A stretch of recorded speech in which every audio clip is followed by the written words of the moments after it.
Chapter 1411 Lautan Kepahitan. Pertempuran hebat terjadi setiap hari, dan para ahli terkenal sering jatuh. Dan hari ini, seorang sage agung terbunuh dalam pertempuran, mengguncang seluruh wilayah kuno. Jalan kuno mitologis menjadi semakin kejam. Baru-baru ini, sejumlah besar orang tiba. Para ahli dari berbagai ras memasuki tempat ini dari berbagai wilayah kuno, semuanya ingin mencapai pantai lain dan bertemu dengan para dewa. Adapun mereka yang memiliki ambisi liar, mereka semua mengincar pohon kehidupan kuno. Wilayah mitologi kuno menjadi semakin kacau. Kehidupan yang layu dan darah bermekaran terjadi setiap hari, membuat orang mati rasa. Mereka telah melihat terlalu banyak mayat. Ada petunjuk menuju lautan kepahitan. Hari ini, sepotong berita menyapu wilayah bintang seperti badai, membangkitkan banyak kultivator. Pasukan binatang purba yang tak ada habisnya menyerbu, menyebabkan seluruh alam semesta yang gelap bergetar. Setelah pengurangan berulang kali, ahli ilahi rahasia surgawi menghitung lokasi lautan kepahitan. Dia menandai perkiraan koordinatnya, menyebabkan semua orang diliputi emosi. Ini benar-benar menjatuhkan. Dari zaman kuno hingga sekarang, tidak diketahui seberapa besar harga yang dibayar oleh binatang purba, tetapi mereka masih tidak dapat menemukan lautan kepahitan. Hanya beberapa orang dalam sejarah yang mengandalkan kesempatan khusus untuk memasuki pantai lain. Saya sudah menghitungnya, itu di pantai lain di langit berbintang. Semua orang menjadi gila. Mereka semua bergerak keluar, bergegas menuju tanah kuno lainnya. Tentu saja, itu masih dalam jangkauan wilayah mitologi kuno. Lokasi tepatnya tidak terungkap, tapi semua orang tahu perkiraan lokasinya. Mereka mengikuti mereka yang memahami detailnya. Sepanjang jalan, sungai darah mengalir seperti sungai. Terlalu banyak pertempuran yang terjadi. Naga banjir abu-abu, katak emas, anjing surgawi, dan peng besar, keempat raja binatang itu bekerja sama untuk mengumpulkan energi kehidupan sebagai persiapan untuk menyeberangi lautan kepahitan. Selain mereka, ada juga penguasa wilayah kuno lainnya. Mereka semua bergerak sendiri-sendiri dan tidak bekerja sama, menimbulkan hujan darah dan angin busuk. Sementara itu, Raja Iblis Banteng, Roh Suci, pelindung dao manusia, dan eksistensi transenden lainnya yang masuk dari jalan kuno manusia juga bersiap untuk bertempur. Sepanjang jalan, mereka akan bentrok dengan Raja Binatang dari waktu ke waktu. Mereka semua adalah karakter level Great Sage. Pertempuran di antara mereka dapat dengan mudah menyebabkan bintang-bintang berjatuhan dan bulan tenggelam. Mereka semua adalah eksistensi yang menghancurkan dunia, membuat orang merasa hormat dan takut. Mereka hanya bisa menghindarinya dari jauh. Ini adalah wilayah bintang yang sunyi tanpa petunjuk. Bahkan tidak ada planet yang cocok untuk pendaratan. Langit berbintang yang luas itu suram dan sunyi. Aku pernah datang ke wilayah kuno ini sebelumnya. Tidak pernah ada lautan di sini, jadi bagaimana mungkin ada di sini? Mungkinkah aku salah perhitungan? Seorang penguasa binatang purba bertanya. Tempat ini terlalu banyak ditumbuhi pepohonan, bintang-bintang jarang sekali. Itu adalah wilayah kematian yang paling dingin dan paling sunyi, terlalu jauh dari lautan kepahitan di hati semua orang. Paramita dan lautan kepahitan keduanya tersembunyi di alam surga yang gelap dan tidak dapat kita jangkau. Kita hanya dapat merasakannya setelah kita membukanya. Jika tidak, jika kita bisa melihatnya sekilas, mereka tidak akan menghilang tanpa jejak. Seorang pria tua berbaju hijau berjalan ke depan. Dia dilindungi oleh Sage Agung. Meskipun dia berasal dari kubu yang berbeda, tidak ada yang menyerangnya. Mereka semua melindunginya. Seharusnya di wilayah kuno ini. Seharusnya sudah tepat. Dia adalah seorang guru ilahi dari rahasia surgawi. Dia sudah tua tak bisa dikenali. Rambut dan janggutnya putih, dan dia setipis korek api. Wajahnya penuh dengan kerutan, dan tidak ada sedikit pun kilau. Karena ada di sini, Divine Master, tolong buat deduksi lain dan hitung lokasi yang tepat dari wilayah surga. Kita mungkin bisa membukanya bersama-sama. Seorang penguasa binatang berbicara. Naga banjir kelabu, katak emas, Raja Iblis Banteng, manusia batu, dan yang lainnya mengangguk setuju. Mereka menunggu orang tua itu membuat kesimpulan akhir, dan kemudian mereka akan dengan paksa membuka lautan kepahitan. Orang tua itu kurus kering, dan wajahnya pucat. Dengan sekali lihat saja, orang bisa tahu bahwa umurnya sudah tidak lama lagi. Setelah menghela nafas panjang, dia mulai menghitung dalam hati. Master ilahi dari rahasia surgawi adalah jenis keberadaan transendental. Mereka bisa menghitung nasib baik dan buruk, serta meramalkan sebagian masa depan. Namun, hal ini akan sangat merusak kekuatan hidup mereka sendiri, jadi mereka pasti tidak akan melakukan apapun yang menentang langit dalam keadaan normal. Paramita terlalu penting. Sang Resi Agung mengundang Guru Agung untuk keluar dari pengasingannya, dan berjanji bahwa ia akan memberikan kekayaan besar kepada keturunannya. Inilah sebabnya mengapa dia, yang tidak memiliki banyak waktu hidup yang tersisa, bersedia untuk melakukan pengorbanan. Semua ini didasarkan pada petunjuk yang muncul saat Taoist Phoenix Hijau bertransformasi menjadi Dao. Jika tidak, lupakan seorang guru ilahi, bahkan dewa sejati pun tidak akan bisa melakukan apa-apa. Selama 9 hari berturut-turut, Divine Master tua duduk bersila di alam semesta yang gelap. Seluruh tubuhnya tidak bergerak seolah-olah dia akan berubah menjadi Dao. Dari waktu ke waktu, esensi dan fragmen Dao Agung akan terbang keluar dari tubuhnya. Setelah Taoist Phoenix Hijau meninggal dunia, berbagai fenomena dan tanda lautan kepahitan muncul dengan tidak jelas pada saat ini, berputar di sekelilingnya. Deduksi guru ilahi yang lama telah mencapai momen kritis. Aku melihatnya. Lautan kepahitan yang luas ada di sana. Dia tiba-tiba membuka matanya, menyerangkan dua berkas cahaya yang paling cemerlang, menatap langit berbintang di kejauhan. Pada saat yang sama, mata yang cemerlang itu meledak di tempat, berubah menjadi bubur darah yang berceceran di mana-mana. Pemandangan yang menakutkan ini membuat kulit kepala seseorang mati rasa. Ini adalah murka surga. Orang semacam ini bisa hidup di dunia ini dan menyaksikan mukjizat dan rahasia surgawi, tetapi dia pasti tidak bisa membicarakannya. Guru ilahi tua itu mengeluarkan erangan yang teredam. Rongga matanya cekung, dan tidak ada bola mata di sana. Dia menggunakan tangannya untuk mengukir kata-kata dalam kekosongan, menulis koordinat surgawi. Jari-jarinya putus dan hancur, berubah menjadi bubur darah. Lengannya juga hancur, tidak ada lagi. Itu adalah pemandangan yang tragis untuk dilihat. Kalian semua harus tahu bahwa hidupku akan segera berakhir. Guru ilahi tua itu berbicara dengan suara bergetar. Dia meramalkan lokasi lautan kepahitan, tetapi dia juga menghabiskan seluruh umurnya dan tidak bisa lagi hidup di dunia ini. Kamu bisa melanjutkan perjalananmu dengan tenang. Keturunanmu akan memiliki keberuntungan yang besar mulai sekarang. Selama kita tidak mati, dia akan menjadi orang jenius di wilayah kuno ini. Sang bijak agung mengungkapkan pendiriannya satu demi satu, membuat janji ini. Kaca. Platform abadi Divine Master tua itu hancur saat beberapa fragmen Dao besar terbang keluar. Setelah itu, seluruh dirinya meledak, mulai berubah menjadi Dao. Hamparan luas kesengsaraan petir turun dari langit, semuanya meledak ke arahnya. Ini adalah hukuman dari surga, menderita murka surga. Semua orang merasa ngeri di dalam hati mereka. Ini benar-benar aneh. Para kultivator melakukan hal-hal yang bertentangan dengan surga, tidak percaya bahwa ada penguasa di alam baka. Mereka semua mencari jalan keabadian, tetapi apa yang mereka lihat di depan mata mereka membuat mereka menggigil ketakutan. Ini mungkin sejenis hukum. Kutukan kuno, hukum Dao, tatanan, semua ini dapat beresonansi satu sama lain. Jika seseorang bersentuhan dengan mereka, itu mungkin memicu semacam perubahan di langit dan bumi. Sepertinya itu adalah jenis murka surga. Yevan berbicara pada dirinya sendiri. Dengan menggunakan pemahaman dan wawasannya sendiri, dia mencoba menjelaskan sifat intrinsik dari pemandangan aneh ini. Kosmos yang gelap runtuh, cahaya bintang meletus. Para orang bijak agung bertindak bersama, merobek sebuah lubang di langit berbintang yang akhirnya ditentukan oleh Guru Agung. Gemuruh.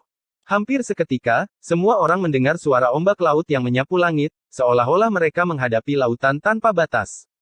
Ini berasal dari lubang itu, dan ada gelombang fluktuasi yang luar biasa yang datang darinya. Kaca. Seorang penguasa abadi terbang. Manusia batu itu menggunakan penggaris pengukur surga, melepaskan cahaya yang cemerlang.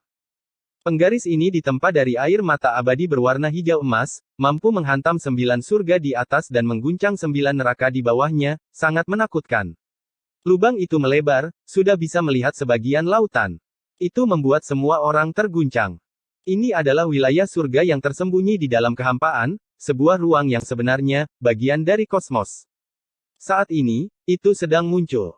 Para grid sage lainnya juga beraksi lagi, terutama ketika gelang berlian yang bersinar di tangan Raja Iblis Banteng terbang, segera meledakkan tempat itu. Pintu masuk domain surga yang tak terbatas muncul. Sudah muncul, itu benar-benar lautan kepahitan. Kita bisa menggunakan ini untuk memasuki pantai lain. Laut ilahi yang luas. Legenda itu memang benar. Apakah sisi lain dari itu adalah tempat tinggal para dewa? Tempat ini meletus dengan keributan, kerumunan orang bergerak. Semua orang bergegas maju, ingin melihat laut ini dari jarak yang lebih dekat. Para orang bijak agung secara alami memimpin, kelompok pertama bergegas masuk. Mereka melihat lautan yang megah dan tak terbatas, seolah-olah mereka telah sampai di batas kosmos. Ini adalah lautan yang paling mendasar dari langit dan bumi. Individu-individu terlalu tidak berarti dibandingkan dengannya, bahkan tidak sebanding dengan setitik debu. Kerumunan orang masuk satu demi satu, menemukan dengan ngeri bahwa tempat ini terlalu besar. Apakah ini masih merupakan lautan? Ini sebanding dengan ukuran wilayah bintang. Ada bintang-bintang yang terbit dan tenggelam di dalam lautan. Pemandangan seperti ini belum pernah saya lihat sebelumnya. Ada banyak bintang besar yang bergerak di langit, beberapa jatuh ke laut, menghasilkan gelombang besar yang tingginya ratusan ribu li, sangat menakutkan. Ini sebuah legenda, bagaimana mungkin ada pemandangan seperti ini? Laut ini bisa menelan bintang, tidak lebih kecil dari wilayah legenda kuno. Ini adalah kelanjutan dari kosmos, ruang yang sangat luas yang belum pernah ditemukan oleh orang lain. Bahkan bisa disebut sebagai lautan domain bintang, terlalu luas dan tak terbatas. Tidak ada yang gegabah menyeberangi lautan itu, termasuk Sage Agung. Mereka semua mengamati dengan hati-hati. Terhadap hal-hal yang aneh dan misterius, orang-orang selalu penuh dengan rasa hormat.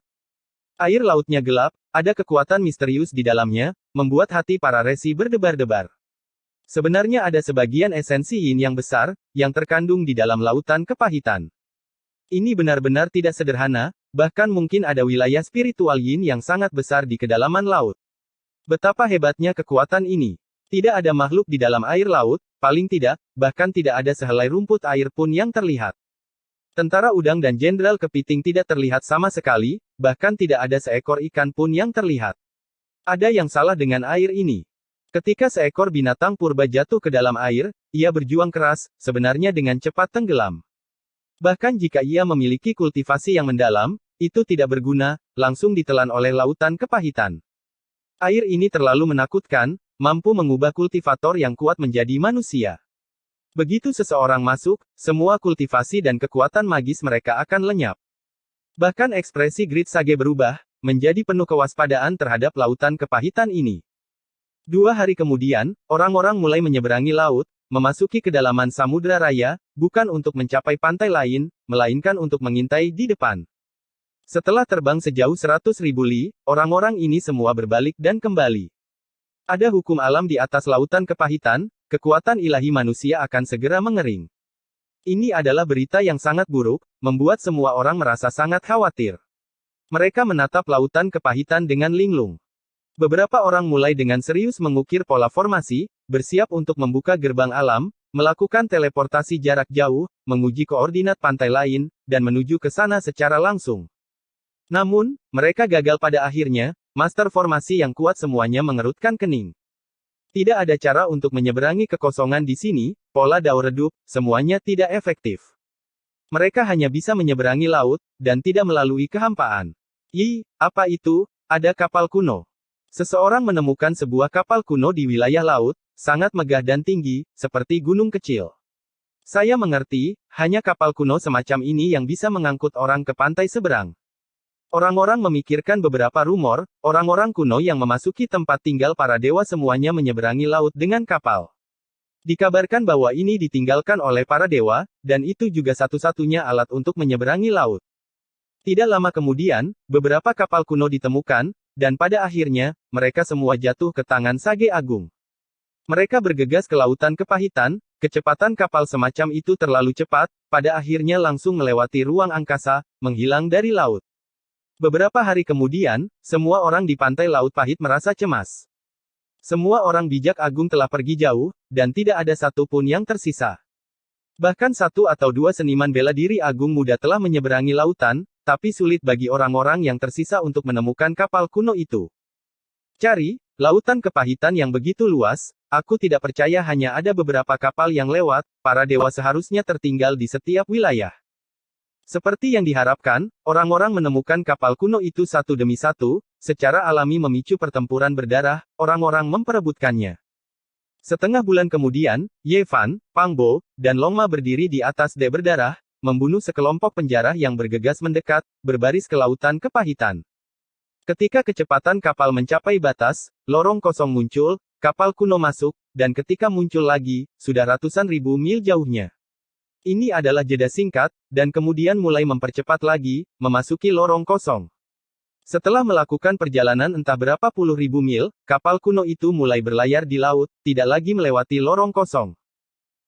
Ada sebuah kapal di depan yang rusak, hanya geladak yang tersisa mengambang, di mana orang-orang di dalamnya.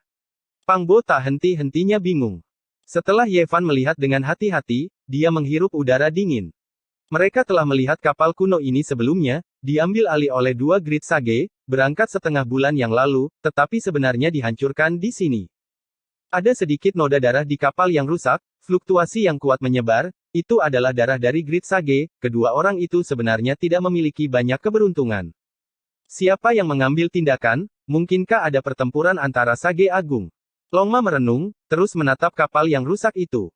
Sepertinya tidak ada pertempuran berdarah antara Sage Agung, ancaman mungkin datang dari laut, semua orang berhati-hatilah, kata Ye Fan. Apa itu? Tiba-tiba, Pang Bo menunjuk ke depan, di dalam air laut yang hitam, ada cahaya ungu yang berkedip-kedip di kedalaman, perlahan-lahan naik ke permukaan. Itu adalah mayat. Hati Ye Fan bergetar, perasaan yang tak terlukiskan lahir di dalam hatinya. Mayat ini terlalu luar biasa, seharusnya fisik tuan, darah semacam itu memberinya reaksi. Tentu saja, ini jelas bukan fisik tuan di zaman sekarang, itu telah mati setidaknya puluhan ribu tahun yang lalu, dan mungkin sangat kuat ketika masih hidup, dia masih bisa merasakan kekaguman semacam itu. Dia diam-diam melayang pergi, semakin jauh, tetapi ekspresi Pang Bo jelek, dia bergumam, saya jelas melihat matanya membuka celah, ada cahaya ungu yang keluar, mengapa itu menutup lagi, apakah itu mayat? Aku juga melihatnya, tapi dia pasti mayat, mungkin ada sesuatu yang terjadi pada tubuhnya, kata Ye Fan dengan sungguh-sungguh. Pang Bo mengangguk, hati-hati, sebenarnya ada mayat fisik tuan di lautan kepahitan ini, terlalu menakutkan. Boom! Tiba-tiba, rasa bahaya yang besar turun, beberapa anak panah suci yang sangat besar merobek langit, melesat ke arah kapal kuno, salah satunya hampir memaku tubuh singa emas. Seseorang menyergap kita, ingin menghancurkan kapal kuno, membuat kita tenggelam dalam lautan kepahitan, mati mengenaskan setelah direduksi menjadi manusia. Di kejauhan, sebuah kapal besar muncul, di atasnya berdiri tiga sosok yang menakutkan, mereka masing-masing, monster darah, monster pemakan emas, dan monster pemakan surga, semuanya memancarkan energi darah yang meluap ke langit. Ketiga binatang purba ini semuanya adalah spesies purba, makhluk tertinggi dari generasi muda, mereka sangat kuat, dan sekarang setelah mereka bergabung, mereka bertemu dengan Ye Fan dan yang lainnya di laut, mereka mulai menyerang. Blood Beast, ini kamu lagi, hutang baru dan hutang lama akan diselesaikan bersama. Teriak Pang Bo. Tiga binatang purba semuanya berubah menjadi bentuk manusia, berdiri di atas kapal kuno, masing-masing menarik busur dan menyerangkan anak panah. Setiap anak panah mengeluarkan suara angin dan guntur, sudah pasti cukup untuk mengubah area pegunungan dan sungai yang luas menjadi abu terbang, apalagi kapal kuno, meskipun itu sangat istimewa. Ye Fan, Pang Bo, dan yang lainnya bergerak, meninju dan menghancurkan anak panah. Kemudian, mata Ye Fan menjadi dingin, busur raksasa muncul di tangannya, ini disempurnakan setelah dia mencapai alam Raja Suci. Panah itu adalah panah tulang suci, itu terbang dalam sekejap, langit dan bumi terbelah, meluncurkan serangan balik. Sebuah peluit aneh terdengar, dan kapal kuno lain mendekat, itu sebenarnya adalah 4 langjun dari ras ular emas, mereka terbang mendekat. Chapter 1412 Kematian. Begitu banyak orang yang datang, jangan bilang mereka berencana mengepung dan membunuh kita. Ekspresi suci beruang hitam berubah. Dia berdiri, sepasang cakar beruang seperti pengki membelah langit, raungannya mengguncang ombak besar di laut. Yezi, ayo kita semua keluar dari kepungan. Jika mereka semua datang untuk kita, konsekuensinya tidak akan terbayangkan. Ekspresi Pang Bo juga berubah. Tidak peduli seberapa percaya diri dia, tidak peduli seberapa bagus Ye Fan dalam bertarung, masih akan sulit baginya untuk berurusan dengan 10 makhluk tertinggi muda. Kiang. Busur besar di tangan Ye Fan bergetar sedikit, melepaskan gelombang aura binatang buas yang sunyi, mengintimidasi seluruh lautan kepahitan, membuat makhluk-makhluk tertinggi muda di kejauhan bergetar di dalam hati. Inti busur dimurnikan dari tulang naga banjir azure punggung perak peringkat Raja Suci, sedangkan tali busur adalah tali ilahi yang diekstrak dari tendon naga, dimurnikan berkali-kali di kuali sumber kehidupan. Pada saat ini, lupakan tentang menyerangkan panah suci, hanya dengan memegangnya di tangan seseorang menghasilkan semua jenis pemandangan yang tidak beraturan. Cahaya abadi melonjak, binatang buas melompat, tangisan naga mengguncang dunia. Niat membunuh Ye Fan tergerak. Sebuah anak panah melesat, angin dan guntur mengamuk, seolah-olah kesengsaraan surgawi turun. Anak panah tulang suci itu memiliki naga biru melingkar di sekelilingnya, dan bahkan ada sekelompok harimau hitam yang membuka jalan, mendominasi ke langit, langsung menghancurkan kehampaan. Ini adalah panah yang sangat kuat, panah yang bisa menghancurkan dunia. Itu disertai dengan raungan para dewa dan iblis, suara yang begitu besar sehingga bisa meruntuhkan gunung, apalagi panah yang sebenarnya. Di sisi lain, ekspresi binatang pemakan surga, binatang darah, dan binatang pemakan emas berubah. Mereka tidak pernah menyangka kekuatan panah Ye Fan begitu besar, hanya akan menjungkirbalikkan dunia. Hong! Mereka mengaktifkan kekuatan ilahi mereka, semua jenis kecemerlangan melonjak, kapal kuno itu sepertinya terbakar. Mereka mengendalikan kapal untuk menghindar dengan cepat. Di lautan kepahitan yang luas dan tak terbatas ini, kapal yang menyeberangi lautan adalah hal yang paling berharga. Begitu kapal itu hilang, tubuh asli mereka akan jatuh ke laut, mengubah mereka menjadi manusia. Sebuah suara aneh terdengar. Panah tulang putih adalah esensi dari tulang suci, dianugerahi dengan kehendak spiritual Ye Fan, tak terbendung, mengejar mereka, menempel pada tulang. Buka! Binatang darah tertinggi yang masih muda itu mengambil tindakan. Saat ini, dia adalah seorang Daois berambut merah. Dia berteriak dengan keras, melepaskan gelombang Dao yang tak terbatas. Lautan berwarna darah muncul di depannya, membentuk busur besar yang melesat ke arah Ye Fan. Boom! Lautan merah meledak di depan iblis darah. Panah tulang suci menghancurkan penghalang cahaya di sekitar tubuh iblis darah, dan busur raksasa di tangannya patah dengan suara keras. Dengan suara po, darah memercik keluar. Ekspresi Blood Beast berubah drastis. Tangannya menunjukkan teknik kuno yang luar biasa, tapi anak panah ini segera terbang keluar. Ada sejenis kekuatan ilahi spiral yang meminjam kekuatannya, sama seperti didukung olehnya, melukai telapak tangannya. The Sein Bone Arrow memanfaatkan kesempatan ini untuk mengambil semacam kehendak spiritual, seolah-olah memiliki kehidupannya sendiri.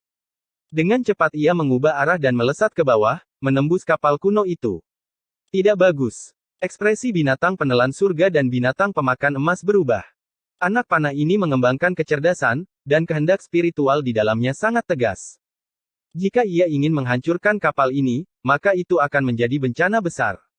Tidak ada yang menyangka anak panah Ye Fan begitu tajam. Iblis darah sebenarnya tidak bisa menghentikannya, dan justru tangannya sendiri yang meneteskan darah. Tetesan darah mendarat di batang panah, membuat cahayanya semakin cemerlang. Dengan suara honglong, itu menabrak tubuh kapal, melepaskan cahaya tak berujung dan langsung meledak. Kapal kuno yang ditinggalkan oleh para dewa tentu saja bukan benda biasa.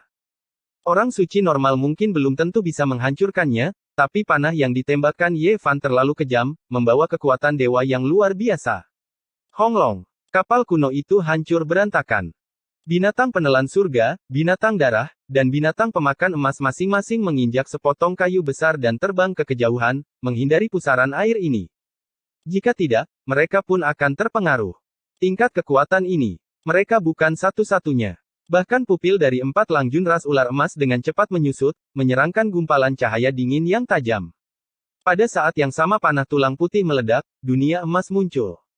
Ada lonceng Dao, pedang surgawi, pagoda surgawi, labu, dan pentungan dewa yang beterbangan. Semuanya ditempa dari emas, dan seolah-olah harta karun senjata alam surga telah dibuka. Panah Ye Fan penuh dengan transformasi. Sebenarnya ada teknik kuno, harta karun suci emas di dalamnya. Itu muncul dalam sekejap, menyerang 3 makhluk agung pada saat yang sama saat menghancurkan kapal kuno. Senlan dari ras dewa, Sanggu, dan Raja Semut Tembaga semuanya menunjukkan ekspresi serius. Kekuatan panah ini sangat aneh.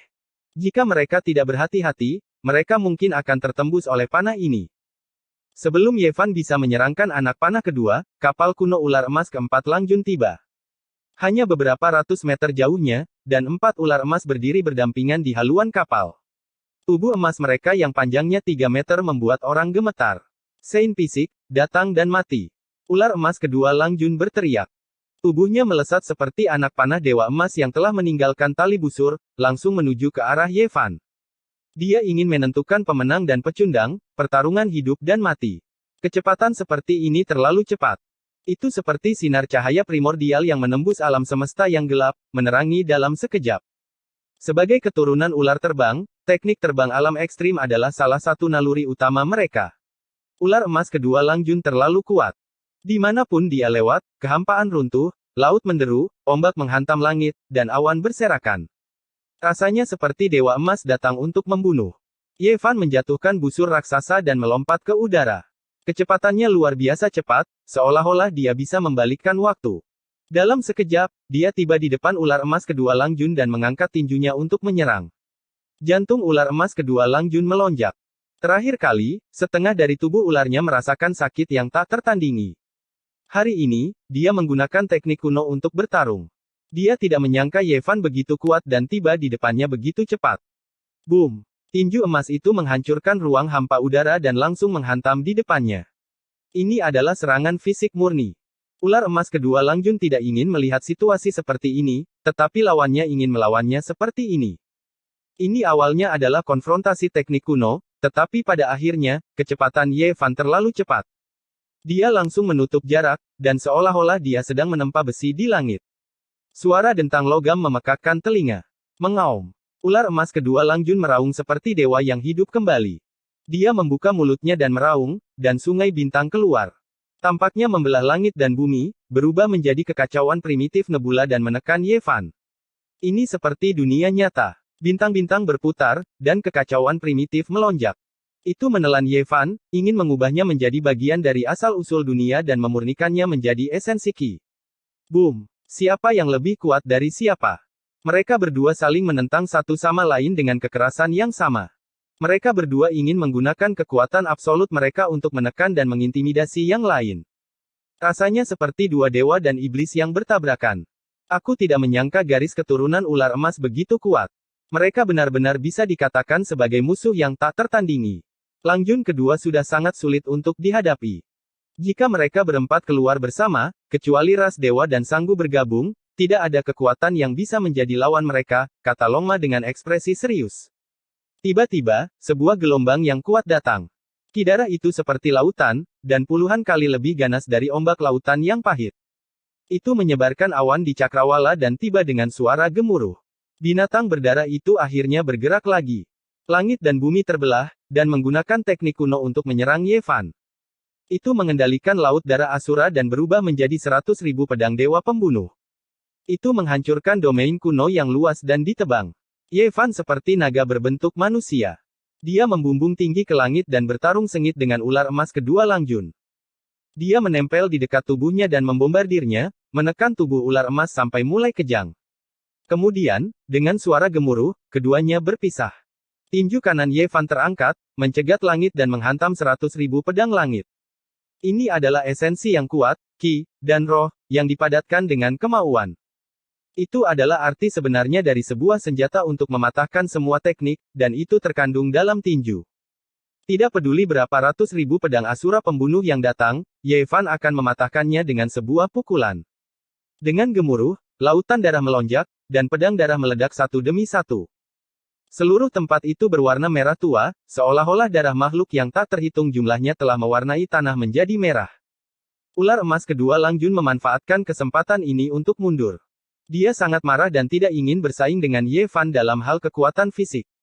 Baru saja, dia mendekat dan menyerang. Jika bukan karena kekuatan dan keberaniannya yang luar biasa, dia pasti akan berdarah. Boom! Ye Fan menyerang monster darah itu. Kekuatan tinjunya cukup untuk menghancurkan langit, ingin membuatnya tetap tinggal. Pada saat yang sama, harta ilahi emas dan cahaya ilahi 5 warna keluar untuk membunuh ular emas Lang Jun kedua, menghalangi dia di luar dan mencegahnya memasuki lingkaran pertempuran. Binatang buas itu sangat marah. Ye Fan meremehkannya. Maknanya sudah jelas. Dia ingin menyingkirkannya terlebih dahulu dan kemudian bertarung dengan ular emas kedua Lang Jun, melihatnya sebagai orang yang lemah. Kapan makhluk tertinggi yang bermartabat dari generasi muda pernah diremehkan seperti ini? Lautan darah Asura yang tak berujung memadat menjadi matahari darah seukuran wajah. Orang bisa membayangkan kekuatan pembunuh yang dikandungnya. Jika itu menabrak Ye Fan, itu akan menjadi bencana besar.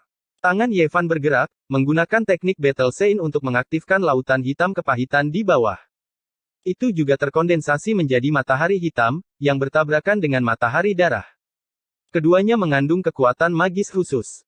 Seperti Mars bertabrakan dengan bumi, ini adalah tabrakan besar seperti pertempuran antara dewa dan iblis. Ketika keduanya bertemu, langit dan bumi terbalik, medan bintang berguncang, dan semuanya tenggelam. Ketika kedamaian kembali, Ye Fan berdiri di sana seperti dewa. Sebuah busur raksasa muncul di tangannya, dan dia terus-menerus menyerangkan Sein Bone Arrows dengan niat membunuh yang mengerikan. Bahkan jika dia dikelilingi oleh musuh-musuh besar, seperti ular emas Langjun kedua, Sang Gu, Raja Semut Tembaga, dan binatang penelan surga, dia tidak kenal takut dan ingin mengakhiri hidup binatang buas itu. Suara dentang datang dari punggung binatang buas itu, dan 9 pedang ilahi muncul. Mereka semua adalah harta rahasia tertinggi, harta tertinggi dari Raja Suci yang tumbuh di lautan darah di kampung halamannya. Bunuh. Namun, niat membunuh Ye Fan terlalu kuat. Bahkan jika lautan darah itu tidak terbatas, itu masih sedikit lebih lemah. Keinginan bela diri Ye Fan melonjak, dan niat membunuhnya bisa membelah langit. Tidak ada yang bisa menghentikannya. Semua orang merasakan niat membunuhnya, dan hati mereka bergetar. Bahkan jantung ular emas kedua Langjun melonjak, dan dia berhenti menyerang untuk sementara waktu untuk menonton pertempuran. Boom! Langit hancur, dan hantu menangis dan para dewa melolong. Anak panah yang ditembakkan oleh Ye Fan disertai dengan semua jenis penglihatan. Ada burung vermilion yang menyapu 3.000 dunia, Kun Peng melebarkan sayapnya dan membelah 9 langit, dewa kekacauan primal yang mengaum, dan bahkan pengorbanan darah orang-orang kuno ke Cakrawala. Ini semua adalah ukiran di dinding kuali Miriatki, dan sekarang, mereka muncul bersama dengan anak panah. Boom! Niat membunuh terus meningkat, dan seluruh tubuh Ye Fan diselimuti oleh cahaya jernih yang menakutkan. Dia terus-menerus menarik busurnya dan menyerangkan anak panah, menyerang binatang buas di depannya. Ini adalah pertempuran jarak jauh, tetapi bahkan lebih intens daripada pertempuran jarak dekat. Ini karena semua jenis teknik rahasia dan teknik kuno muncul dan meledak satu demi satu. Setiap panah tulang suci mengandung arti sebenarnya dari aturan Dao, dan itu adalah perwujudan dari teknik dan tekniknya. Cahaya surgawi magnetik, pedang Dao Kaisar primitif, dan seterusnya disimpan dalam panah yang berbeda. Cahaya ketertiban ilahi berbeda, tapi kekuatan mereka tak tertandingi. Meskipun itu adalah pertempuran jarak jauh, itu bahkan lebih intens. Ini adalah konfrontasi langsung, konfrontasi yang paling kuat. Kemenangan dan kekalahan akan ditentukan dalam 100 jurus, menentukan hidup dan mati. Dari sudut pandang tertentu, ini adalah pertempuran berdarah di puncaknya. Satu orang pasti akan jatuh. Niat membunuh dari kedua belah pihak meluap ke langit, mengguncang lautan penderitaan. Kaca. 9 pedang dewa binatang darah itu meledak satu demi satu. 100 Sein Bone Arrows mengandung energi esensi Dao bela diri Ye Fan yang luar biasa. Itu bukan serangan biasa, melainkan sama dengan banyak teknik kuno yang diaktifkan pada saat yang sama. Mereka sangat kuat. Ho! Binatang berdarah itu meraung dengan keras. Harta kuno lain muncul di tubuhnya, cekungan kuno pengumpul harta karun melahap semua arah, memblokir serangan teknik kuno yang paling kuat. Namun, baskom kuno itu juga hancur berantakan. 100 anak panah terkuat berisi semangat Ye Fan, perwujudan dari keinginannya yang tak tertandingi. Mereka tak terbendung, berkembang menjadi 100 teknik. Dengan suara honglong, mereka menyerang ke tubuh binatang buas itu. Tubuh makhluk tertinggi muda itu meledak, berubah menjadi ledakan kabut berdarah. Tulang-tulang putih yang lengket dengan gumpalan darah beterbangan. Chapter 1413 Laut Roda Tianzun. Ye Fan menyerangkan 100 anak panah secara serempak, anak panah yang mengandung metode kuno yang kuat, merobek-robek dunia, meledakkan monster darah itu. Darah mewarnai langit dan bumi menjadi merah. Ye Fan berdiri di sana dengan busur di tangan, menatap kabut darah dan tulang yang hancur. Ekspresinya dingin, dan kemudian dia melihat ke arah kapal-kapal kuno lainnya. Ho! Binatang berdarah itu mengeluarkan raungan, roh primordialnya melonjak, ingin memadatkan daging dan tulang-tulangnya yang hancur, membangun kembali dirinya sendiri. Sayangnya, itu tidak memiliki kesempatan. Ye Fan melepaskan panah terakhir. Angin dan kilat melonjak, secepat kilat, langsung memaku roh primordial berwarna darah, menghancurkannya. Dalam keputusasaan, ia melepaskan raungan terakhir dari keengganan. Tubuh dan roh monster darah itu terhapus. Semua orang menggigil dalam hati. Metode Ye Fan jelas bagi semua orang, membunuh binatang buas itu dengan 100 anak panah. Semua orang tidak bisa tidak waspada, mengklasifikasikannya sebagai individu yang berbahaya. Sebelumnya, ada ular emas kedua Lang Jun yang membunuh raksasa emas dalam 100 gerakan, dan sekarang, ada Ye Fan yang membunuh binatang buas dengan 100 anak panah. Ini adalah pencapaian pertempuran yang sangat mulia dan menakjubkan, membuat makhluk tertinggi lainnya merasa takut. Ekspresi binatang penelan surga dan binatang pemakan emas sangat dingin. Mereka juga binatang purba, namun pada akhirnya, mereka hanya bisa menyaksikan binatang berdarah itu terbunuh, tidak bisa menghentikannya tepat waktu. Ekspresi mereka tertunduk lesu. Mereka berdua jauh lebih kuat dari monster darah, karena mereka adalah monster langka yang legendaris. Yang satu dikenal mampu melahap langit, jarang terlihat sejak zaman kuno, yang lain melahap semua jenis material dewa, bahkan emas abadi, tanpa henti memperkuat dirinya sendiri. Mata kedua binatang purba besar itu dingin, menatap Ye Fan. Meskipun mereka merasa takut terhadap orang ini, mereka masih ingin mengambil tindakan dan membunuhnya. Mereka memiliki garis keturunan binatang purba yang paling kuat. Begitu mereka mencapai tahap kesuksesan besar, mereka pasti akan menjadi makhluk tertinggi binatang yang paling kuat, mampu membunuh dewa dan iblis kuno. Mereka sangat menakutkan. Kamu memang punya beberapa metode. Mari kita lanjutkan pertempuran kita. Ular emas kedua Lang Jun bergerak lebih dulu, lidah ularnya mendesis, matanya ganas, memancarkan untaian demi untaian cahaya. Tubuh ular emasnya merayap ke depan. Dia tentu saja tidak mau menerima ini. Pertempuran bahkan belum berakhir, namun seekor binatang berdarah bergabung di tengah-tengah, mengganggu pertempuran mereka. Selalu ada duri di hatinya. Dagingnya lebih rendah dari Ye Fan, jadi dia ingin menggunakan metode kuno untuk menekan dan membunuhnya. Cara Ye Fan membunuh Blood Beast memang merupakan pencegah yang kuat. Namun, itu jelas tidak cukup untuk menekan makhluk tertinggi ini. Putri suci ras Dewa Shenlan berbicara, berkata, semuanya, mengapa kalian harus melakukan ini? Ada banyak bahaya di depan. Kita harus bergandengan tangan dan menyeberangi laut bersama daripada bertarung sampai mati di sini. Saya pikir sudah waktunya untuk menyingkirkan beberapa orang. Saya tidak bisa mentolerir mereka menjadi perusak pemandangan di jalan. Ular emas kedua Lang Jun berkata dengan dingin saat tubuh ular emasnya melingkar di sekelilingnya. Itu benar, ini waktunya untuk menyelesaikan masalah. Binatang pemakan surga dan binatang pemakan emas, dua ahli tertinggi ini, juga mengungkapkan pendirian mereka, menekan ke depan. Ye Fan tidak mengatakan apa-apa. Dia mengangkat busurnya dan melepaskan niat membunuh yang mengerikan. Ki darah Pang Bo melonjak dan kehebatan pertarungannya melonjak. Rambutnya yang panjang menari-nari tertiup angin dan matanya seperti kilat yang dingin. Dia siap untuk pertempuran berdarah. Semuanya, harap tenang. Sekarang bukan waktunya untuk perselisihan internal. Jika tidak, konsekuensinya tidak akan terbayangkan. Putri suci dari ras surgawi, Shenlan, berkata dengan dingin. Dia mengatakan kebenaran dengan cara yang tidak cepat atau lambat. Di depan, naga banjir abu-abu, katak emas, dan orang bijak agung lainnya mungkin sedang menunggu mereka. Mereka ingin menangkap mereka semua dalam satu gerakan dan memanfaatkan keberuntungan alami mereka. Kemampuan Shenlan sangat hebat. Dia memahami sebagian dari kebenaran. Ahli Dewa Tua sebelumnya telah menyimpulkan bahwa beberapa makhluk agung muda mungkin memiliki keberuntungan alami yang besar, menarik perhatian katak emas, anjing surgawi, dan orang suci agung lainnya. Mereka mungkin akan mengambil tindakan untuk membunuh mereka dan merebut keberuntungan mereka. Kau pikir kami takut dengan benda-benda tua itu? Kami akan memusnahkan mereka semua di masa depan. Ular emas kedua Lang Jun mencibir. Sebuah diagram formasi muncul di atas kepalanya. Itu seperti ular terbang, cahaya warna-warni keemasan yang gemerlap dan melepaskan kekuatan ilahi yang luar biasa. Membunuh tubuh suci umat manusia terlebih dahulu tidak akan mempengaruhi kerjasama kita nanti. Binatang pemakan emas berbicara dengan dingin. Seluruh tubuhnya dingin, karena tubuh aslinya adalah tubuh logam. Akan ada makhluk-makhluk tertinggi muda yang jatuh selangkah demi selangkah. Para pesaing di jalur kaisar akan bermusuhan satu sama lain. Mereka tidak ingin orang lain menghalangi jalan mereka, jadi membunuh musuh mereka adalah pilihan terbaik. Hong! Tiba-tiba, gejolak yang menakutkan ditransmisikan dari laut yang pahit. Pertempuran besar yang luar biasa terjadi di depan. Energi ungu meluap ke langit, kekuatan ilahi yang tak tertandingi. Seolah-olah seorang dewa kuno sedang bangkit. Teriakan Peng memenuhi langit. Ada Peng surgawi bersayap emas yang sangat besar di sana. Ia merobek 9 langit, sayapnya seperti awan yang menutupi langit dan bumi, naik 90.000 li ke langit.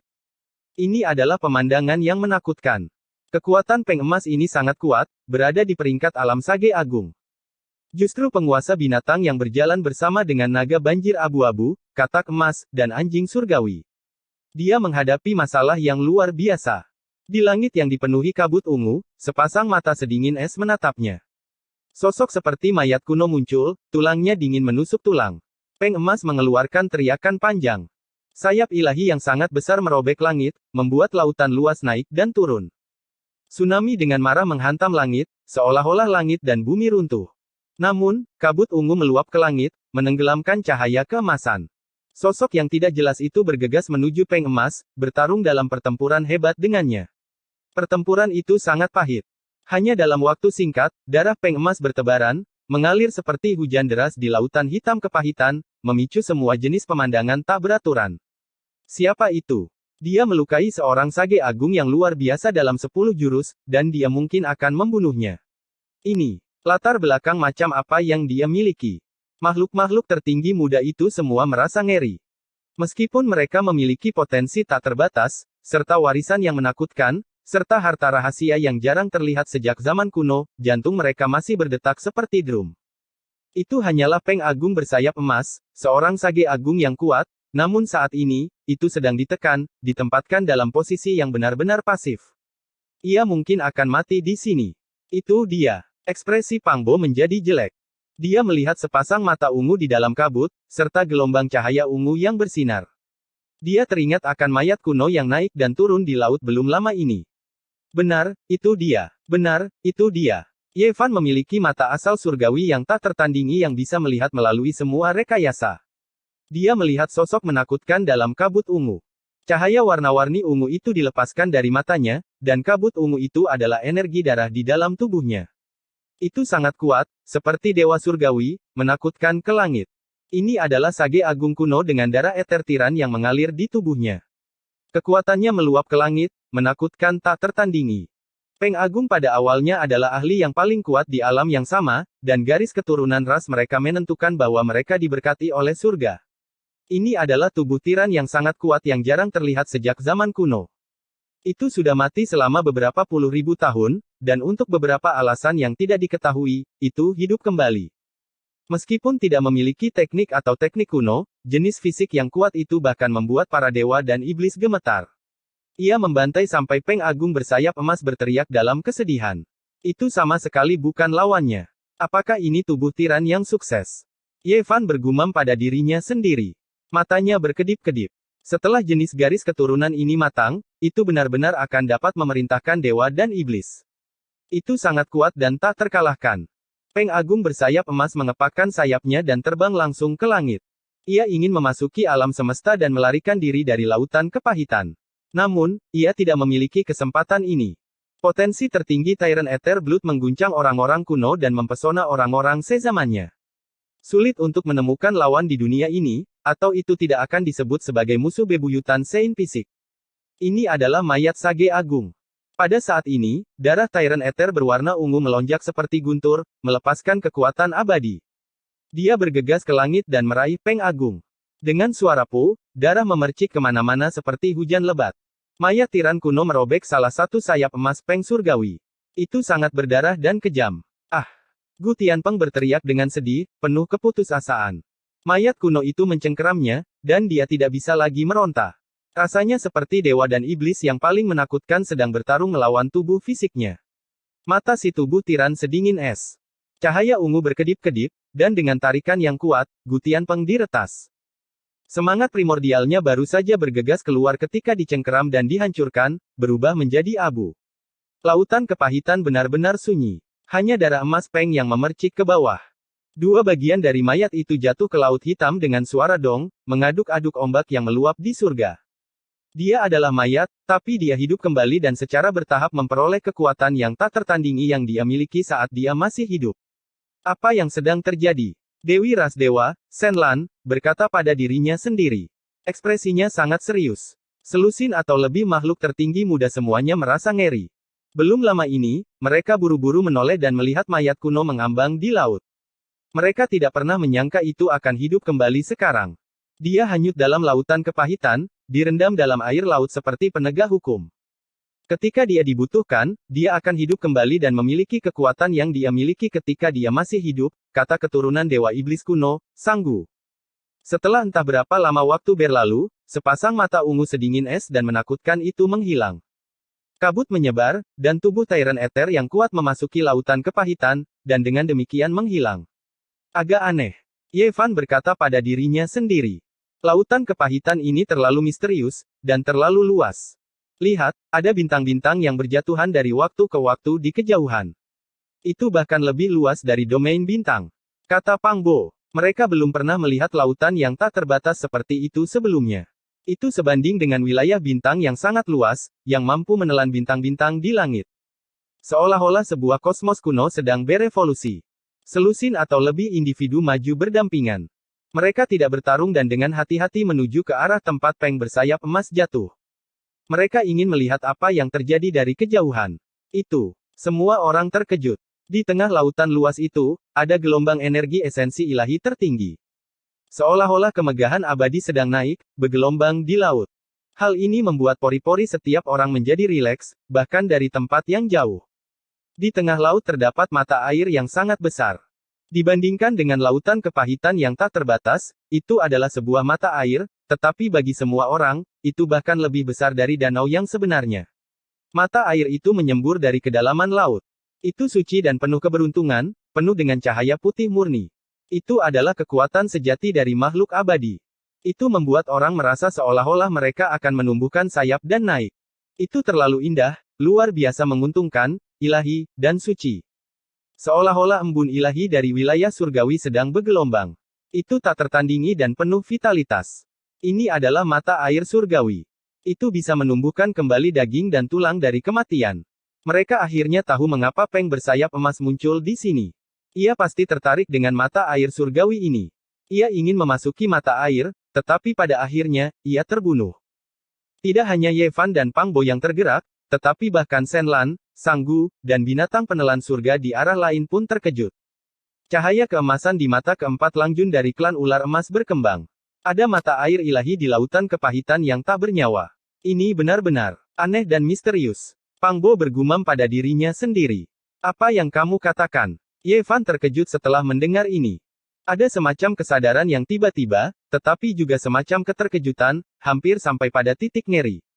Saya berbicara tentang mata air ilahi di lautan kepahitan. Pang Bo sendiri tertegun saat mengatakan ini.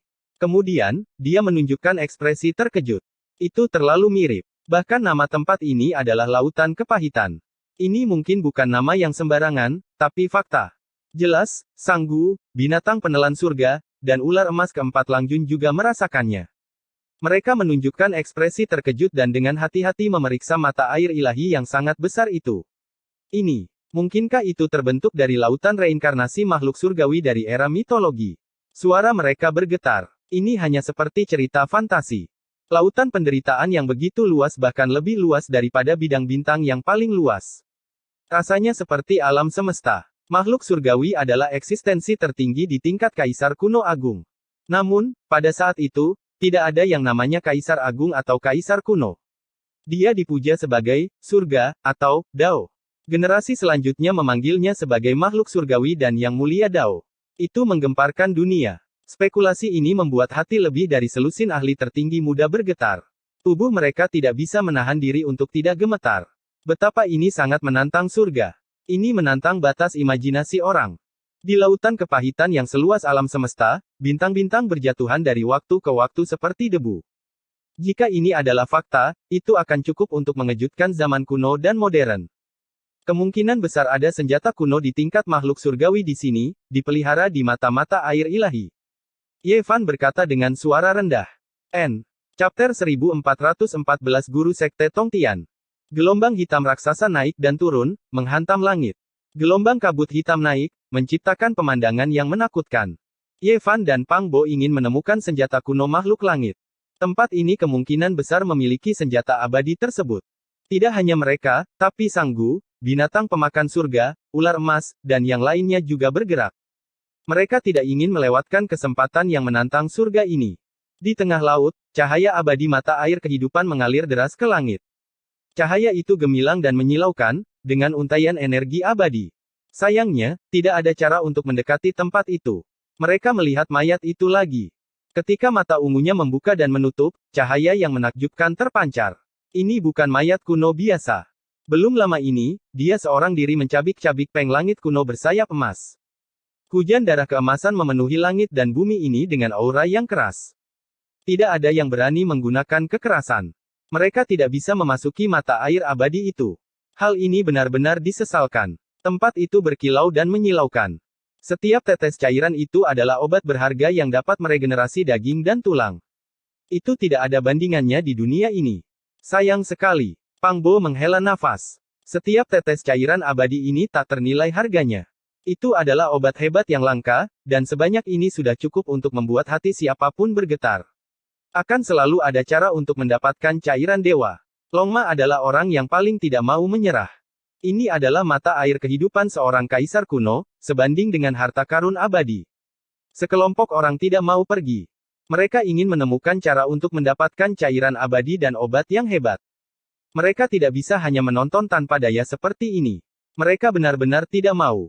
Garis keturunan paling kuat dari Gold Devouring Beast, Heaven Devouring Beast, dan yang lainnya tidak pergi. Mereka adalah binatang purba dan sangat menginginkan hal semacam ini. Jika mereka bisa melahapnya, mereka mungkin bisa segera menerobos.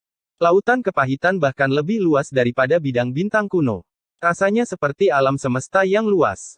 Bintang-bintang berkelap-kelip saat mereka jatuh ke dalam lautan hitam. Ombaknya mencapai ratusan ribu li. Semua orang berhati-hati. Bintang-bintang akan jatuh dari waktu ke waktu seperti pasir dan batu yang berterbangan, menyebabkan gelombang lautan kepahitan mengalir deras ke langit. Pemandangan semacam ini membuat orang curiga dan ngeri. Ini semua adalah bintang. Tetapi dibandingkan dengan lautan kepahitan, mereka seperti debu. Lautan kepahitan itu tak terbatas. Itu tidak akan penuh bahkan jika sungai-sungai di surga dipenuhi. Namun, ini hanyalah lautan reinkarnasi makhluk surgawi. Rasanya seperti legenda, bahkan lebih fantastis daripada Arabian Nights. Yang lain juga menjelajah.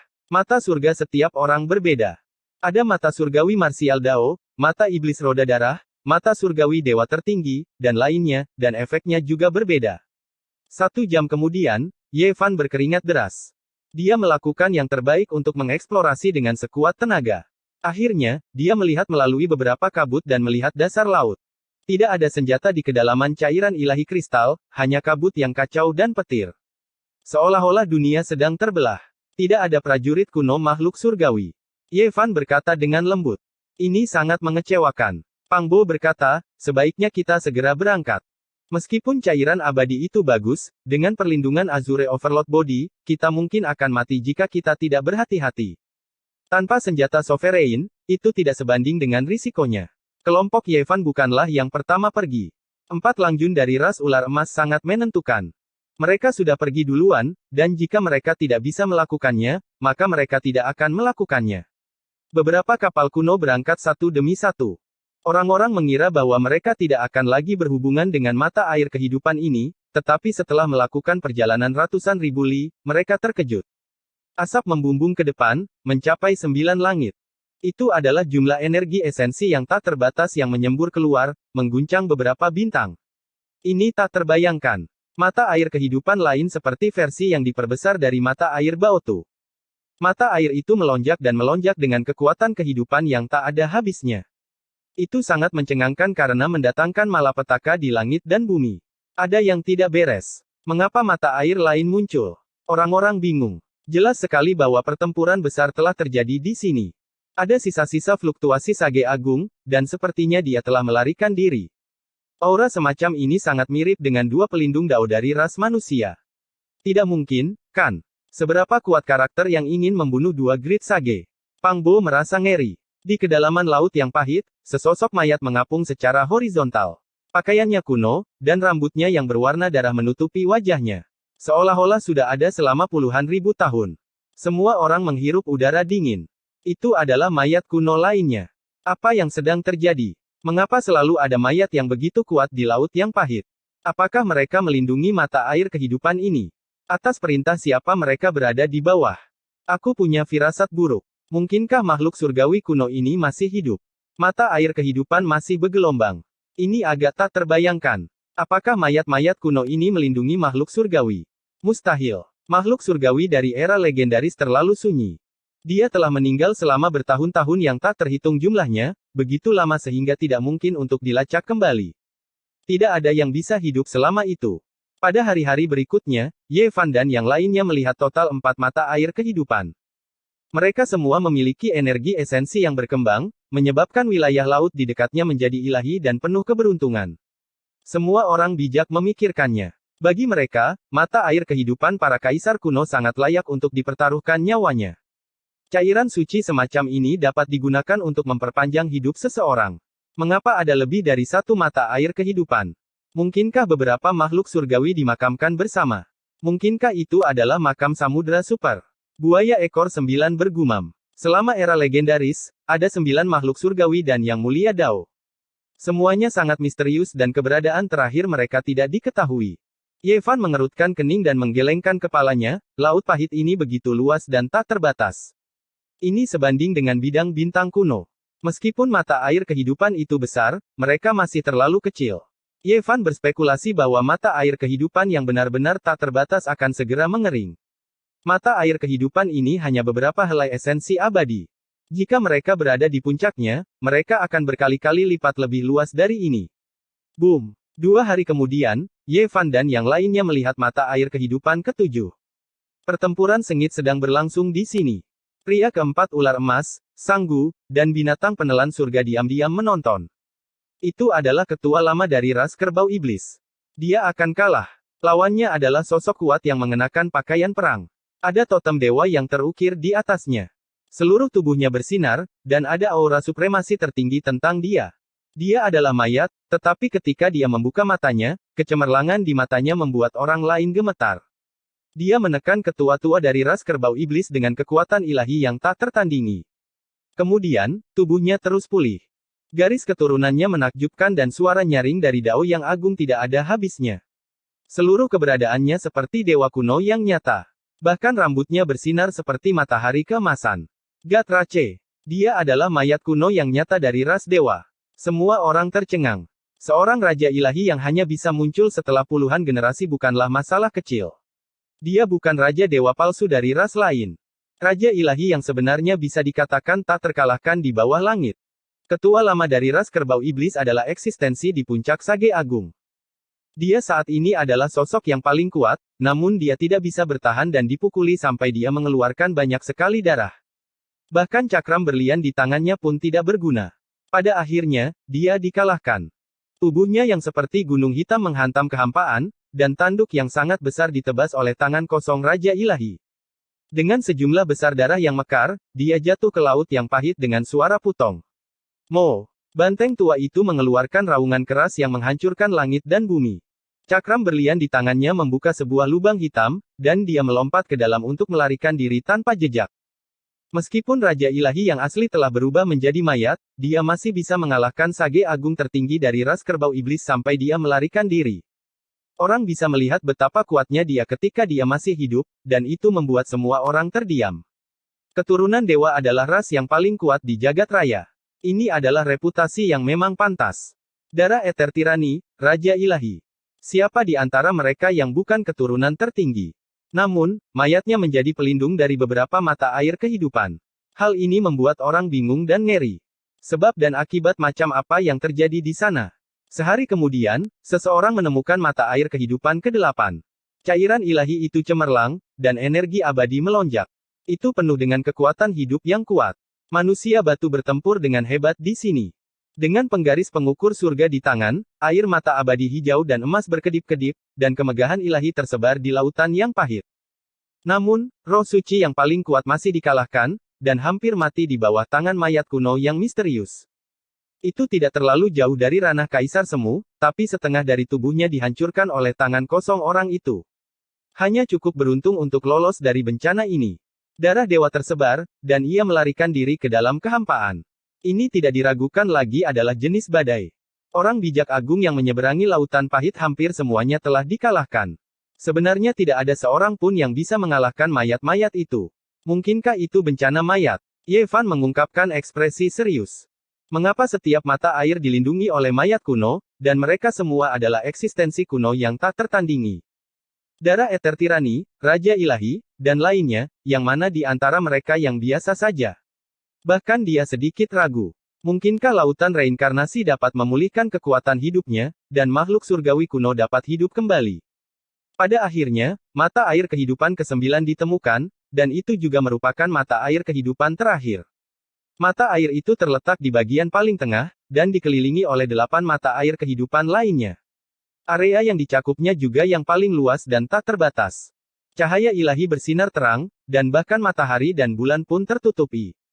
8 lainnya adalah mata air, dan yang satu ini bisa disebut lautan kehidupan. Itu sangat luas dan megah, dan helai demi helai energi abadi muncul darinya. Mereka yang menyeberangi lautan yang pahit dan tidak jatuh, semuanya tiba di sini. Itu karena ada senjata kaisar yang hebat di lautan kehidupan dewa tertinggi ini.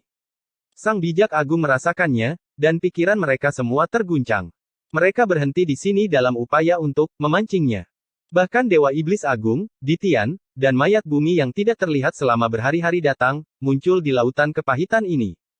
Yevan duduk di kapal kuno, dan dia menatap laut yang pahit dari jauh. Tulang dahinya bersinar, dan seluruh tubuhnya meneteskan keringat. Mata air kehidupan para kaisar kuno yang agung bukanlah sesuatu yang bisa dilihat oleh orang biasa. Meskipun dia berada di alam Raja Suci dan memiliki darah emas yang mengalir ke seluruh tubuhnya, Yevan masih merasa sangat berat. Matanya sangat kesakitan, dan air mata darah mengalir keluar. Dia mengedarkan rumus pendekar untuk memulihkan tubuhnya yang terluka, atau bahkan mata surgawi bisa runtuh. Energi yang kacau dan petir terjalin bersama dalam lautan kehidupannya, menciptakan pemandangan yang sangat menakutkan. Aku melihat 4 pedang abadi. Niat membunuh mereka luar biasa, dan aku tidak bisa mendekat. Aura tak tertandingi semacam itu bisa menghancurkan segalanya. Mata Yevan meneteskan darah.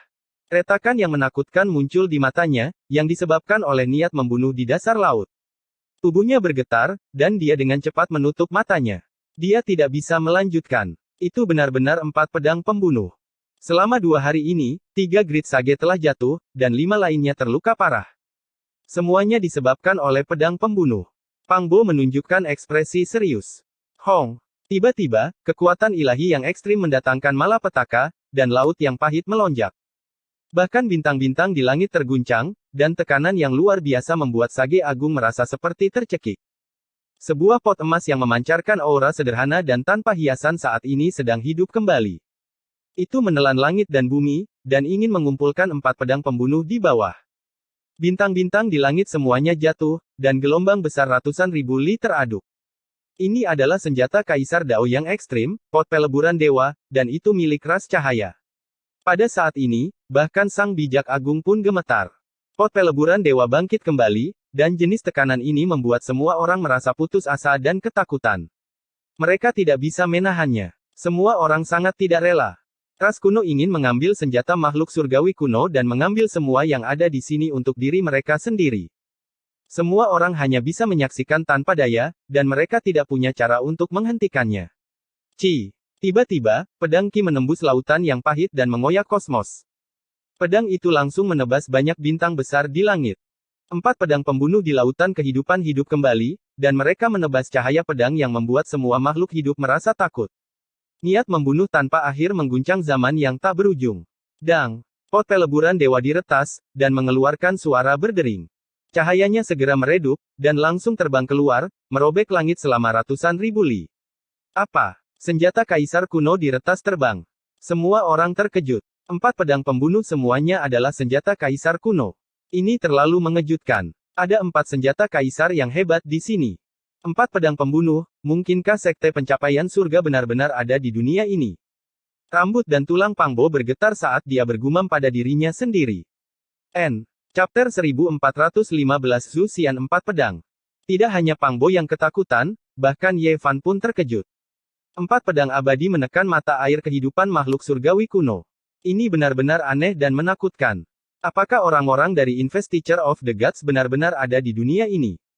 Mustahil. Pang Bo menggelengkan kepalanya. Aura keempat pedang pembunuh itu sangat mengerikan. Seolah-olah gerbang neraka telah terbuka. Mereka menyerbu seperti binatang buas dari tanah tandus yang sunyi. Energi pedang yang melonjak melesat ke atas, membelah langit dan bumi. Banyak bintang-bintang besar di langit ditebas. Gelombang hitam meluap dari lautan kepahitan. Ombak mencapai ratusan ribu mil, dan bintang-bintang berjatuhan seperti pasir dan batu yang berterbangan. Pemandangan itu sangat menakutkan. Suasana seperti ini, tirani seperti ini, aura pembunuh seperti ini benar-benar dapat mengejutkan 10.000 wilayah. Hal itu jarang terlihat sejak zaman kuno. Paling tidak, Sage Agung dan makhluk-makhluk tertinggi yang hadir belum pernah melihatnya sebelumnya. Apakah ini adegan mengerikan dari senjata kaisar besar yang benar-benar hidup kembali? Itu terlalu mengejutkan. Bahkan Sage Agung akan dihancurkan oleh energi pedang seperti semut jika dia naik. Di dunia lain, panci Dewa Peleburan dikirim terbang ratusan ribu mil jauhnya. Kemegahan keemasan biru bertebaran, membuatnya kabur. Awalnya pot ini akan hidup kembali sepenuhnya, tetapi pada akhirnya, pot ini terlempar, dan kilaunya menjadi lebih redup. Di dalam laut, seorang pria tua muncul dan mengejarnya. Dia terlahir dengan 4 wajah, dan pada saat ini, dia terus-menerus batuk darah. Tubuhnya awalnya penuh dengan cahaya, tetapi sekarang, tubuhnya gemetar, dan lingkaran cahaya mulai surut. Ini adalah Sage Agung ras cahaya Mizen. Dia telah berkultivasi selama 6.500 tahun, tetapi sekarang, dia dalam keadaan yang menyedihkan, hampir jatuh ke laut. Setelah mengeluarkan panci Dewa Peleburan, dia cukup jauh untuk menghindari bencana ini. Jika dia berada di dekat pot Dewa Peleburan, dia pasti akan mati dan menjadi abu. Bagaimana ini bisa terjadi? Rambut Mizen acak-acakan dan berlumuran darah, dan wajahnya penuh dengan ketidakpercayaan. Dia adalah Sage Agung yang agung. Dia mengeluarkan panci Dewa Peleburan, senjata kaisar kuno yang telah mengguncang dunia, tetapi tidak memiliki efek yang diinginkan. Dia hampir mati terguncang. Keempat pedang itu adalah senjata kaisar dengan kekuatan yang tak tertandingi. Bahkan sekarang, aura pembunuh mereka membuatnya gemetar. Tidak ada yang menggunakan keempat pedang itu, jadi bagaimana mungkin mereka bisa lebih menakutkan daripada panci pengorbanan abadi sang bijak. Mizen berdiri di samping pot emas dan diam-diam mengatur napasnya. Cahaya berkilau berkedip-kedip, dan luka berdarah di tubuhnya menghilang. Tubuhnya perlahan pulih. Lautan pahit hitam berangsur-angsur menjadi tenang dan tidak ada lagi bintang yang jatuh. Namun, aura pembunuh tidak sepenuhnya hilang. Itu terkandung di dalam mata air kehidupan yang berkilau dan cemerlang. Kekuatan kaisar yang ekstrim, ini adalah fakta yang tak terbantahkan. Selain itu, ada 4 pedang kaisar, membuat semua orang terkejut. Ada semacam gairah di dalam hati mereka, serta rasa takut yang mendalam. Semua orang telah melihatnya. Ada senjata kaisar besar di laut. Itu tidak bisa direbut oleh satu orang. Mengapa kita tidak bergabung? Mizen, Sage Agung dari ras cahaya, berbicara kepada semua orang. Semua orang terkejut. Mata banyak orang bersinar dengan kecemerlangan. Bekerja sama dengan seseorang yang memiliki persenjataan kekaisaran benar-benar terlalu berbahaya. Mizen berkata, jangan meragukan saya. Saya tidak punya niat jahat. Semua orang di sini jenius. Bagaimana mungkin ras cahaya saya berani menyinggung perasaan kalian semua? Dia ingin bekerja sama dengan Sage Agung untuk mengaktifkan pot Dewa Peleburan dan menghidupkan kembali 4 pedang. Mengenai bagaimana cara mendistribusikannya, itu akan dibahas nanti. Beberapa orang tergoda. Tidak peduli seberapa kuatnya ras cahaya, mereka tidak akan berani menjadikan semua ras lain sebagai musuh mereka. Karena ada senjata kaisar di pusat mata air, mungkin ada kitab suci kuno, artefak lain, dan obat-obatan abadi di bawahnya. Apapun yang dipelihara oleh mata air makhluk surgawi kuno pasti akan menantang surga. Sang bijak agung berdiskusi. Makhluk-makhluk muda tertinggi bersembunyi sejauh mungkin. Jika beberapa orang tua kehilangan akal sehatnya dan menyerang mereka dengan senjata kaisar, mereka tidak akan bisa melarikan diri bahkan jika mereka memiliki harta karun rahasia. Bahkan karakter yang kuat dan sombong seperti ular emas keempat Langjun, binatang penelan surga, dan Sanggu tetap merendah. Mereka berdiri di kejauhan dan menonton dalam diam, menunggu hasilnya.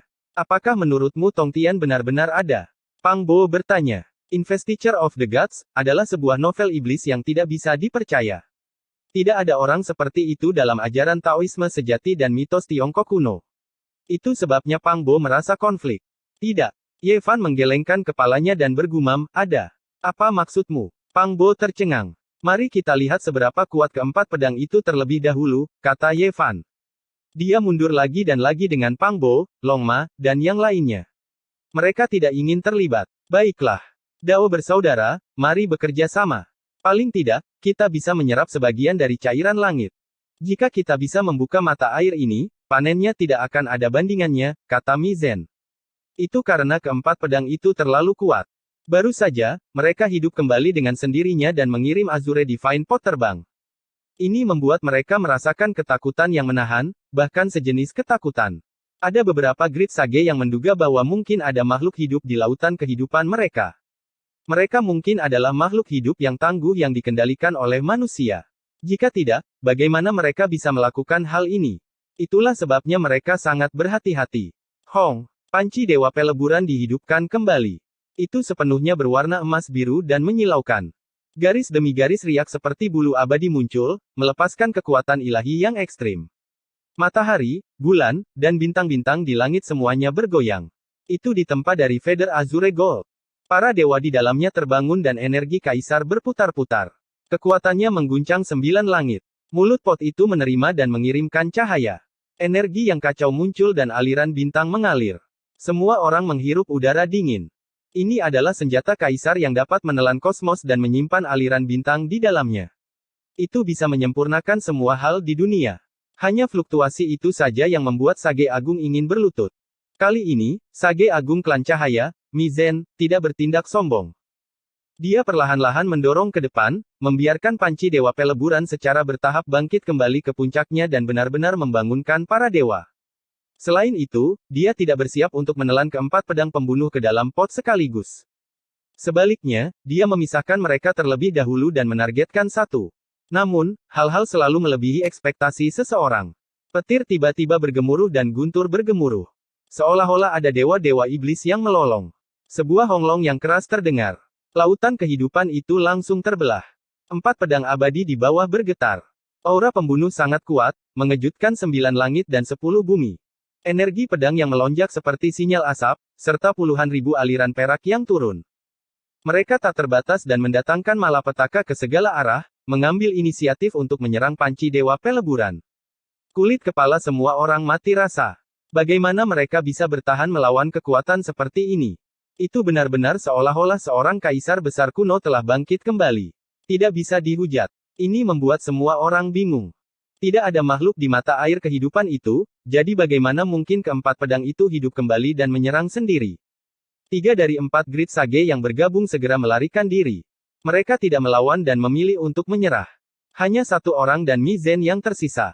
Mereka mengoperasikan poci dewa, tapi mereka juga terbang mundur. Hong, kali ini, Mi Zen tidak seberuntung itu. Seluruh tubuhnya berlumuran darah, terbang secara diagonal seperti orang-orangan sawah. Semangat primordialnya hampir terbelah menjadi 2, seluruh tubuhnya compang camping.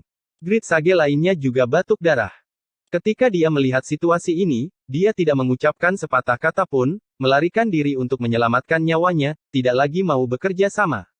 Itu adalah kegagalan lagi. Mi Zen hampir mati. Jika bukan karena persiapannya kali ini lebih banyak, serta jarak yang tak berujung antara mereka dan pot ilahi, mengendalikannya dari kejauhan, bahkan ampas tulang pun tidak akan tersisa. Bagaimana bisa seperti ini? Mi Zen berkata pada dirinya sendiri. Dengan seseorang yang mengendalikan panci Dewa Peleburan, tidak bisakah itu dibandingkan dengan 4 pedang pembunuh tanpa pemilik? Tiba-tiba, bagian bawah tubuhnya meledak. Kemudian, bagian atas juga pecah inci demi inci, berubah menjadi kabut berdarah. Adegan seperti ini membuat darah seseorang menjadi dingin. Semua orang bijak terkejut. Ketika suara cahaya terakhir terdengar, tulang bagian depannya hancur, fondasi abadi hancur, roh primordial padam, hancur di bawah untaian energi pedang pembunuh yang menakutkan. Ini meluap dari panci Dewa Peleburan. Baru saja, ketika keempat pedang meretas, energi pedang tak terbatas mengalir ke dalam pot. Pada saat ini, Mi Zen mendekat, jadi bencana secara alami terjadi. Keempat pedang ini terlalu menakutkan. Bahkan Sage Agung pun merasa ngeri. Hong! Tiba-tiba, panci Dewa Peleburan bersinar, seluruh tubuhnya bersinar. Ia terbang kembali dengan sendirinya, bergegas menuju lautan kehidupan. Semua orang tercengang, dan kemudian mereka sangat gembira. Jelas bahwa dewa di dalam pot dewa telah terbangun dan sangat marah. Ia mengambil inisiatif untuk menyerang, ingin menentukan siapa yang lebih kuat dan siapa yang lebih lemah melawan 4 pedang pembunuh. Tempat ini segera meledak. Lautan penderitaan apa, mata air kehidupan apa. Tak satu pun dari mereka yang dapat menahan kekuatan ilahi yang ekstrim ini. Petir kekacauan utama menari-nari, menakutkan hingga ekstrim. Dengan suara honglong, di bawah sambaran ini, 10.000 wilayah di langit bergetar. Banyak bintang di atas hancur, dan beberapa jatuh. Lautan gelombang penderitaan mengalir deras ke langit, menghantam kedalaman alam semesta. Garis cahaya hijau keemasan berkedip-kedip, keluar dari lautan penderitaan, mengoyak kehampaan, memasuki wilayah bintang kuno, menghilang ke kedalaman kosmos. Semua orang terguncang. Tidak ada yang tahu tabrakan besar seperti apa yang terjadi antara pot dewa peleburan dan senjata kuno makhluk surgawi, tetapi semua orang melihatnya mundur pada akhirnya. Cepat dan lihat, ada diagram kuno di atas 4 pedang pembunuh. Itu diagram formasi. Jadi seperti ini, diagram formasi Kaisar Agung kuno bergabung dengan 4 pedang pembunuh, secara alami menjadi tak tertandingi di langit di atas dan bumi di bawah. Sebenarnya ada diagram formasi Kaisar Agung yang tertinggal di dunia ini. Itu hanya menentang surga. Mungkinkah itu orang itu? Saya pikir saya mungkin tahu siapa itu. Orang bijak terguncang. Hati para makhluk tertinggi muda itu naik dan turun, semuanya ngeri. Tidak ada alasan surgawi, itu benar-benar. Dia. Mata Pang Bo mengeluarkan ekspresi tidak percaya. Tidak ada orang seperti guru pencapaian surga, tapi bisa juga dikatakan dia. Ye Fan menggelengkan kepalanya dan menunjukkan ekspresi aneh. Bentuk asli dari guru pencapaian surga dalam investasi para dewa adalah makhluk surgawi harta karun spiritual Taoisme. Semua yang ada di sini harus terkait dengannya. Taoisme memiliki sekte harta karun spiritual, dan makhluk surgawi harta karun spiritual adalah salah satu dari 3 yang murni. Dia adalah makhluk surgawi kuno dari era mitologi. Ada banyak legenda tentang dia di Tiongkok kuno, dan legenda itu disimpulkan oleh generasi selanjutnya dan ditulis menjadi buku. Itu benar-benar guru pencapai surga. Mungkinkah itu diagram eksekusi abadi dan 4 pedang? Mata Pang Bo terbelalak. Setelah menyaksikan kekuatan ilahi yang tak tertandingi dari keempat pedang barusan, darahnya mulai mendidih. Salah, kamu harus memanggilnya makhluk surgawi harta karun spiritual. Lebih tepatnya, tidak ada orang yang disebut guru pencapai surga, kata Ye Fan. Di kejauhan, para sage agung juga sedang berdiskusi. Semua ekspresi mereka diaduk, dan mereka semua terguncang tak tertandingi. Mereka tidak mengenali keempat pedang itu, tetapi menurut catatan kuno, mereka mengenali diagram formasi. Itu adalah harta karun spiritual makhluk surgawi. Siapa sangka ini adalah lautan penderitaannya. Ada diagram pembunuhan di mata air kehidupannya. Menurut catatan kuno, harta karun spiritual makhluk surgawi adalah bakat pembengkok surga dengan kekuatan ilahi yang tak tertandingi. Dia pernah menyempurnakan diagram ilahi dan menggunakannya untuk mencapai Dao. Dia menyapu 9 langit dan 10 bumi, menjadi penguasa tunggal langit dan bumi. Dikabarkan bahwa dia juga pernah mencoba untuk menyempurnakan senjata. Dia mengatakan bahwa dia ingin menempa pedang pembunuh dan menggabungkannya dengan diagram formasi. Dia bisa menggunakan ini untuk menjadi abadi dan bertarung menuju domain abadi. Selama paruh kedua hidupnya, semua energinya diinvestasikan untuk ini. Semua orang terkejut. Ketika mereka memikirkan hasil ini, kulit kepala mereka mati rasa. Mustahil, lautan reinkarnasi harta karun makhluk surgawi ada di sini, membuktikan bahwa dia meninggal dalam meditasi. Tubuhnya yang luas dan tak terbatas berada di alam semesta, bagaimana dia bisa menjadi abadi? Itu tidak mungkin terjadi. Mungkin ini adalah tubuh kaisar yang ditumpahkan setelah menjadi abadi. Menurut catatan kuno, harta karun spiritual makhluk surgawi pernah berkata bahwa selama diagram formasi dan senjata kuno makhluk surgawi muncul bersama, dia bisa menjadi abadi. Tidak ada satupun dari orang bijak yang bisa tetap tenang. Keempat pedang pembunuh ini bersama dengan diagram formasi mewakili kekuatan ekstrim yang menakutkan. Makhluk surgawi kuno telah menaruh harapannya untuk menjadi abadi. Kita harus memikirkan cara untuk merebut diagram formasi menghukum abadi dan 4 pedang pembunuh. Mata Pang Bo membara dengan penuh semangat saat dia menggosok kedua telapak tangannya.